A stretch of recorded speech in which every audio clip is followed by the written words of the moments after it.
ખુલી રહ્યો આકાશ છે તો બુધ આવશે. કોનો ત્યાગ કાઢવો મુશ્કેલ છે? તો સમુદ્રના પાણીનો ત્યાગ કાઢવો મુશ્કેલ છે. બાની આંખો રોજ કોની રાહ જુએ છે? તો ટપાલની અથવા ટપાલીની આવશે. નંબર 4, દમયંતી સ્વયંવર કૃતિના કર્તાનું નામ એટલે કે કવિનું નામ અહીંયા કર્તા આપ્યું છે તો પ્રેમાનંદ. ભવના આબોલા કૃતિનો કાવ્ય પ્રકાર જણાવો તો લોકગીત છે. પથ્થર થર થર તુજે કાવ્ય કયા કાવ્ય સંગ્રહમાંથી લેવામાં આવ્યું છે? તો છંદોલય. રામબાણ કોને વાગ્યા છે? તો ધ્રુવ અને પ્રહલાદ. ગામના સજ્જનોએ શો ન્યાય કર્યો? આ કુલટાને પથ્થર મારી મારી નાખો. કવિએ ભાણીને કોની રાણી કહી છે? તો રાંકની રાણી કહી છે. દાદાએ પુત્રીને શી સલાહ આપી? કે સાસરીમાં ખાનદાન કુટુંબની દીકરી તરીકે દુઃખ સહન કરવાની. કવિએ નળમાં શી રીતે પ્રવેશ કર્યો? તો મિત્રો એ ચેપ્ટર 3માં છે, તમે જોઈ લેજો નવનીતમાં. મીરાબાઈ ઉપર રાણાજીએ શા માટે ગુસ્સો કર્યો છે? એ ચેપ્ટર 5માં છે. વનમાં જવા અંગેની પતિની વાતની ઉર્મિલા પર શી અસર થાય છે? ચેપ્ટર 11માં છે, જે ઉર્મિલા કાવ્ય છે એમાં.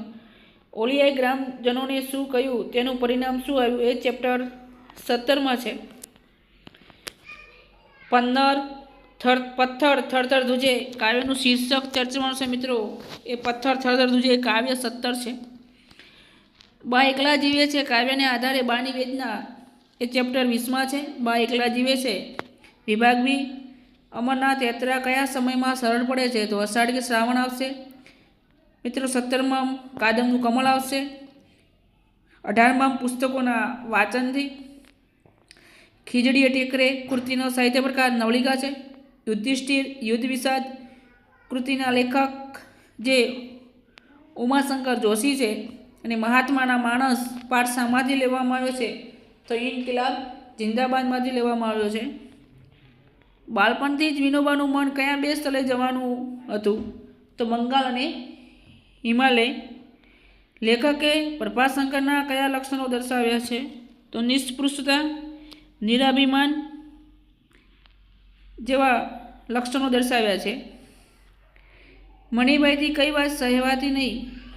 કોઈ ગાળ દે તો તેમનાથી સહન થતું નહીં.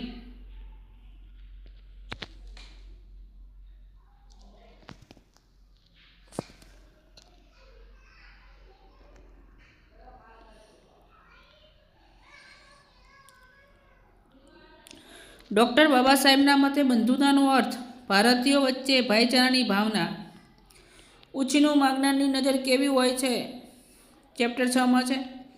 દેવરાજને બાળપણમાં કેવા કામો કરવા પડતા? ચેપ્ટર 18માં છે. અનિરુદ્ધની માતાને કઈ વાત વધારે પડતી લાગી? ચેપ્ટર 21માં છે. સયાજીરાવ ગાયકવાડે બંગલે આવીને રાણીને શું કહ્યું હતું? ચેપ્ટર 23માં છે. સેલ્વી પંકજમનું ચરિત્ર ચિત્રણ ચેપ્ટર 16માં છે. શરત વાર્તાના શીર્ષકની યથાર્થતા ચેપ્ટર 24માં છે. વિભાગ સી આવશે મિત્રો. અમૃત એટલે અમી અને સુંદા થશે. કલેવર એટલે દેહ અને ખોળિયું થશે. કુર્તા એટલે નિર્દયતા અને કાદકીપણું થશે. સહાણ એટલે નાશ અને વિનાશ થશે. વૃદ્ધા એટલે નકામું થશે, ફોગટ થશે. વિરુદ્ધાર્થી, તારી આંખમાં વિષના બે આંસુ હોય તો આપતી નહીં, એ આવશે. એનું શરીર બેકાબૂ થઈ જતું. મહેમાનોએ મૃત્યુદંડની સજા પ્રત્યે જે અસંમતિ છે એની જગ્યાએ સંમતિ દર્શાવી નહીં, એવું આવશે.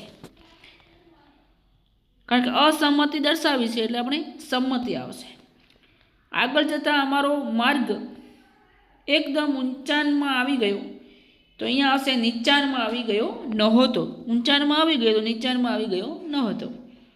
શ્રી પ્રભાશંકર સમજતા કે ગોળમેજી પરિષદ સફળ થવાની નથી, નિષ્ફળ જવાની, એટલે કે સફળ થવાની નથી. ગોળ કે મહુડો પેલવીને કેલવેટ તમાકુ જે ગડાખું આવશે. જાહેર તેમજ ખાનગી જીવનમાં ચોક્કસ નીતિ નિયમોનું પાલન આચાર સંહિતા આવશે મિત્રો.